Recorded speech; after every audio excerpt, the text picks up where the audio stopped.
Hey everybody, welcome back.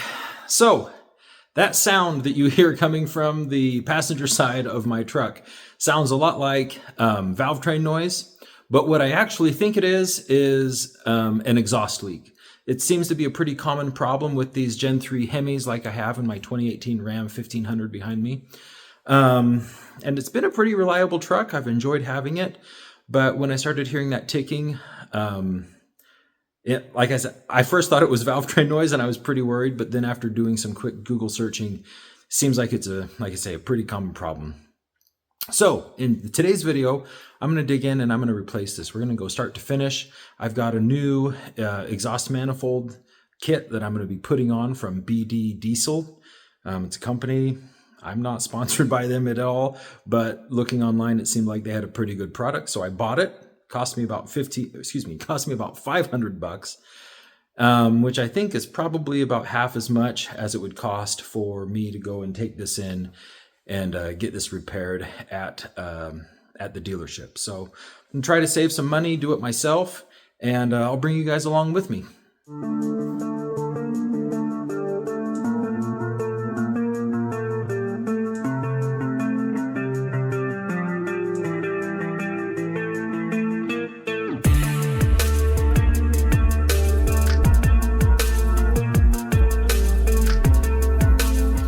Okay, with that inner fender well removed, we've got all of the access we should need to the manifold right here.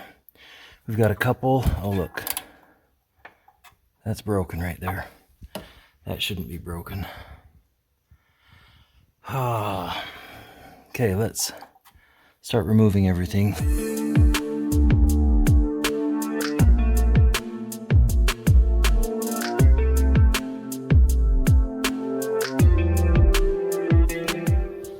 So that heat shield's removed and I got these collector bolts taken off, and you can see the manifold now, and right off the bat you can see I've got two broken bolts here. This one looks like it is sticking out far enough I can probably grab onto it once the manifold is off with a set of vice grips and maybe get that one out. This one's probably broken off flush. Hopefully it's not down inside of the head. We'll see what we've got. But let's get these other 8 bolts out and see if we can get this off. Okay, this is the last bolt holding this manifold on.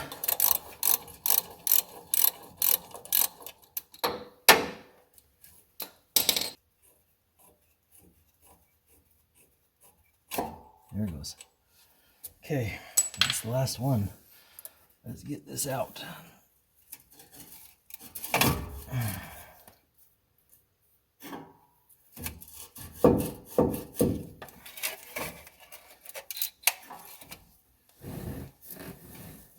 There we go.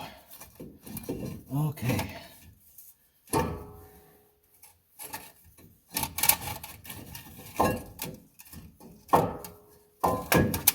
There's the gasket.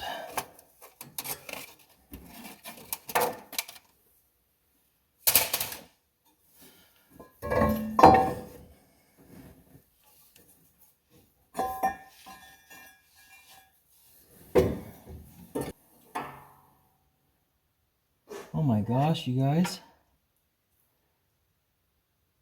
I don't think I have... I thought there were 10 bolts, but then maybe there's just 9. I don't think there's one there. This is my broken bolt right here.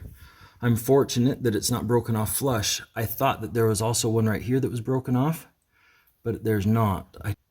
Because if there was one right here, I would have kind of a boss, a machine boss, like I have right here where it kind of goes up. I don't have that right here. Oh, that's good. Let's see if we can get this off with a pair of vice grips. Here's my vice grips. Let's get these on here. I'm trying to think of the best way to... Where am I going to have the best leverage? Probably right about there.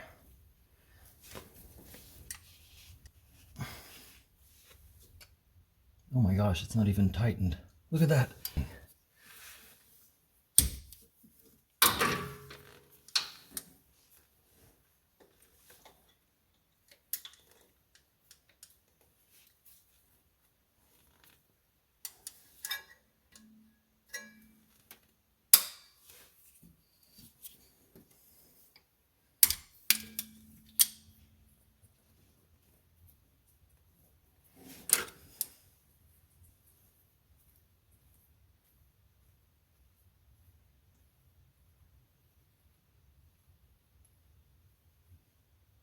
Look at that.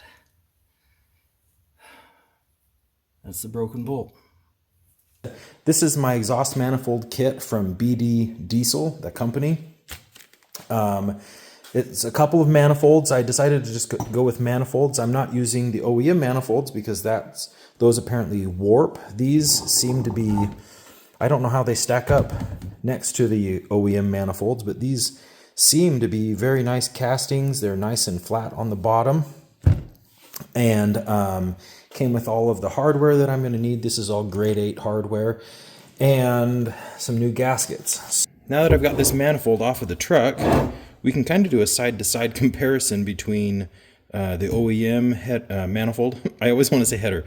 The OEM manifold and this new manifold that I got from BD Diesel. First off, I did check flatness, and you can see, let's see, can you see here?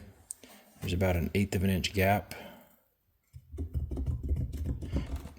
This manifold is definitely warped, and that is what causes the bolts to break, so, you know, from what I understand.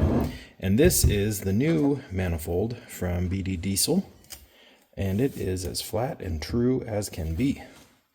So that's nice. I did weigh the two manifolds. This one, the OEM manifold weighs about 10.5 pounds, and this BD Diesel manifold weighs about 12.5 pounds, so it's about 2.5 pounds difference.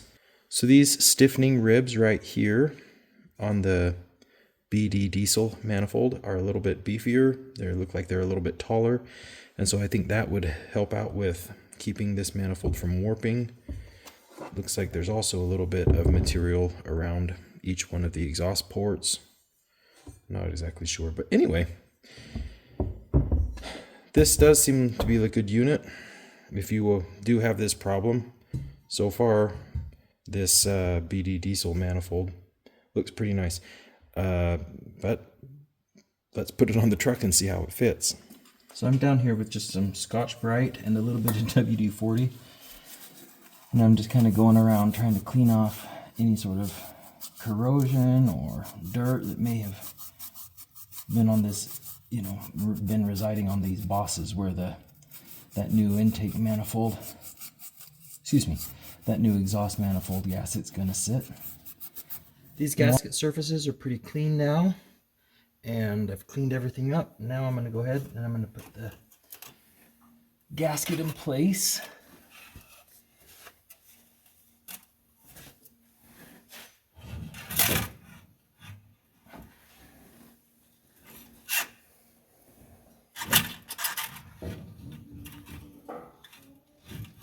Okay, let's see.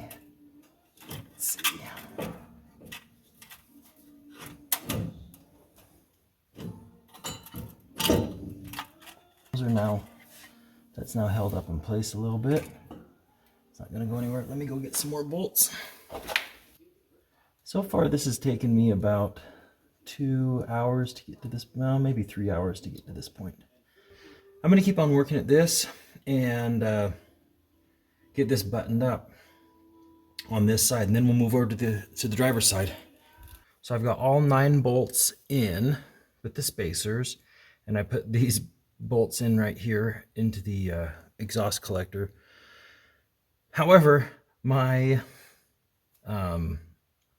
my torque wrench, we need to torque these bolts to 18 foot-pounds. And my torque wrench, the minimum it goes to, because it's a 1/2 inch torque wrench, it's kind of a bigger one, minimum it goes to is 25. But on top of that, since it's larger, it can't even fit up inside of here. So I'm gonna have to go buy a new torque wrench tomorrow and torque these, but I am gonna see how the heat shield fits up in here. So I went to put the heat shield on, but I still have right here, this is the broken off bolt. And the way that there's 4 bolts that have, this is the way that they look. And so it's kind of like a stepped bolt right here. This is a 14 millimeter hex head.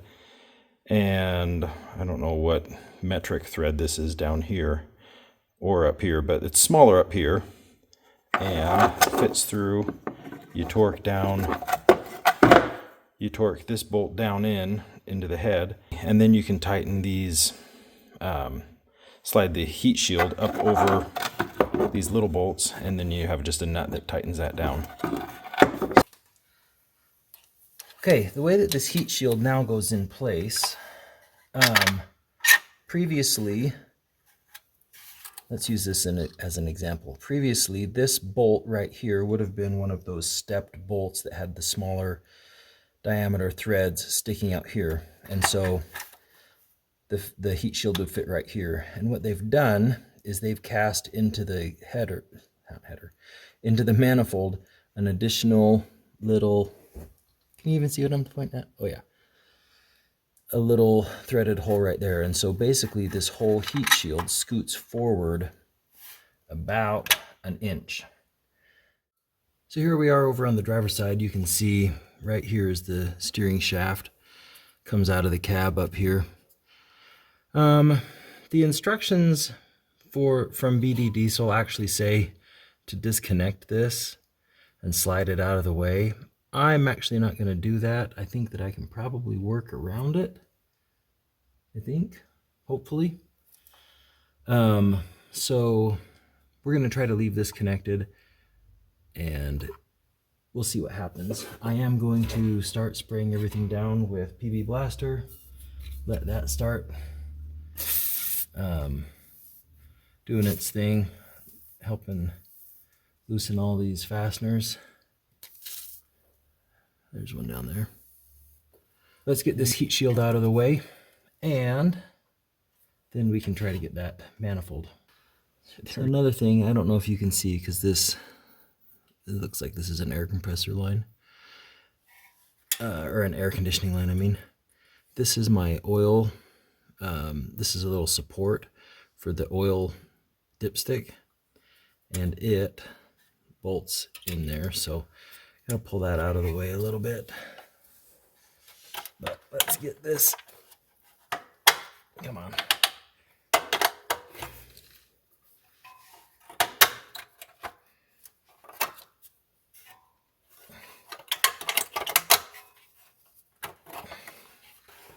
This dipstick is in the way more than anything.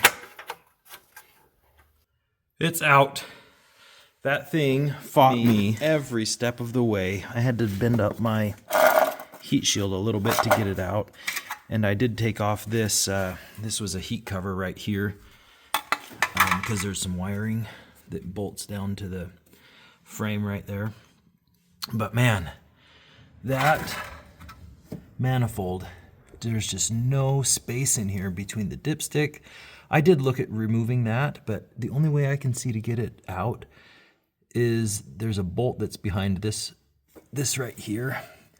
This is the engine mount, and the bolt that holds the dipstick in place is tucked behind that engine mount. And so I couldn't get this dipstick out of the way. But thankfully, I think everything's out.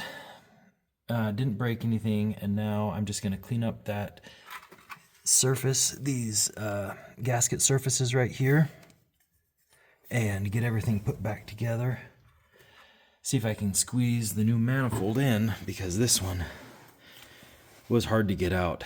I had to like squeeze, it was just, even the catalytic converter right there, it was in the way, and so I ended up fishing that manifold all the way back and taking it out like back by my transfer case. I'm not even joking. So the driver's side manifold replacement is significantly harder. Like I say, you've got your dipstick, you've got your steering shaft, you've got all of your four-wheel, you've got your starter, you've got this heat shield, your four-wheel drive transfer, no, not the transfer case, but the differential is down here, so you can't see up and see what you're doing on the bottom side of the manifold. You've got all of this air conditioning, tubing, your harnesses. It's just everything is in the way here on the driver's side. So I did check this manifold for flatness, and it is warped as well.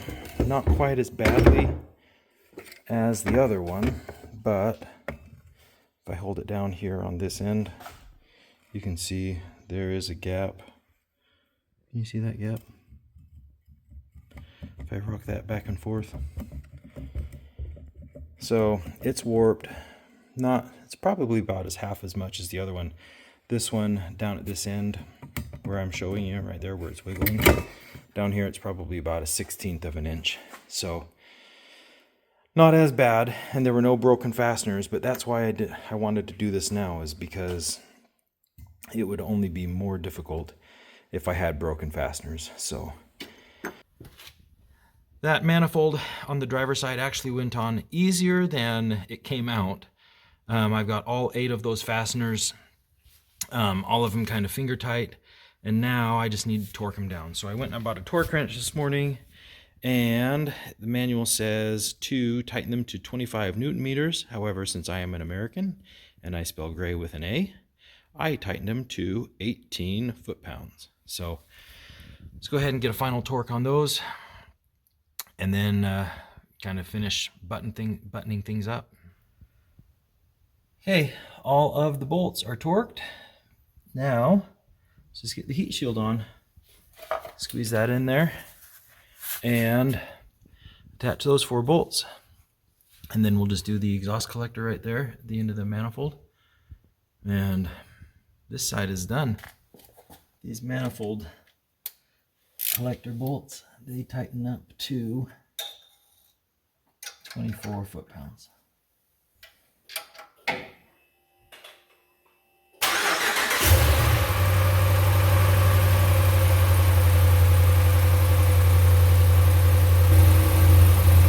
No leaks, nothing at all.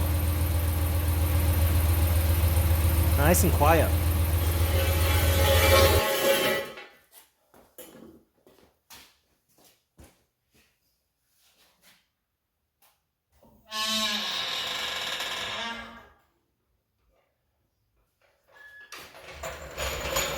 Lug nuts on both sides are now torqued, and I'm done. Here's all of the old hardware, the old manifolds. Here's the culprit right here, that broken bolt. I will try to do a follow-up video here, probably in the next 6 to 9, 12 months, just letting you know how this goes. Hopefully the ticking doesn't come back, but the install went really smoothly. The driver's side was a little bit more complicated than I thought, but I got it done. It just took some extra time. The passenger side, on the other hand, was a little easier than I was anticipating. That broken bolt came out really easily. I was fortunate that I didn't have to do any welding to that nut, or any nuts to that broken off stud, but everything went really smoothly. So that's going to do it for today's video. It's a very specific video, I understand. Not everybody's going to be interested in this. It's pretty much only if you are having this ticking problem, and also if you have the BD diesel install kit that I bought. But anyway, I appreciate all the support you guys have. Please leave me any messages or comments down below of questions you may have. I read all the comments and I try to answer them. So thanks so much, everybody, and we'll see you guys next time.